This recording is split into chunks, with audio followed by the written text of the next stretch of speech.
So when considering the stage of training models, it's important to keep in mind that machine learning, you could think of three main areas or three main branches of machine learning. One of them, perhaps is the one that we are not going to emphasize too much about, but it's called reinforcement.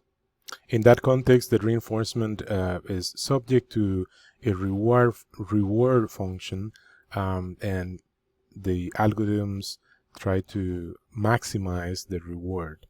There is another branch which is called supervised learning.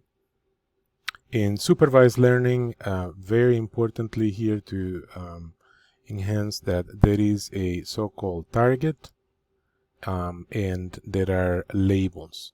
Okay. And then there is a branch called unsupervised learning. With unsupervised learning, there is no target, and therefore there is no labels. There are no so-called labels. Okay, so supervised learning has a target, and that's what we're gonna talk a little more in the next slide.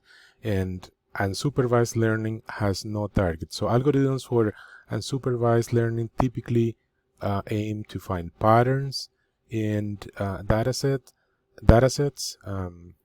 and so on.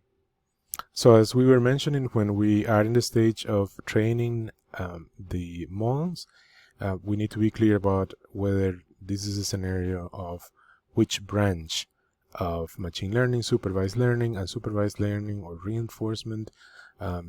Very briefly, the models that we are going to refer here about supervised, where there is a target. Let me write a note. So here we may think of either a scenario with a quantitative statistical variable, a scenario we can very easily phrase in terms of linear regression, or a scenario with categorical statistical variables, and this is about classifying into the categories of variables. Classifying into the classes or groups or categories.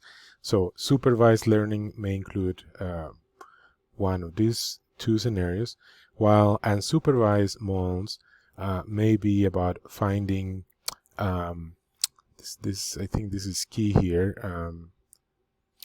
grouping similar things, finding patterns, finding groups that are similar, and of course this can be defined in many different ways.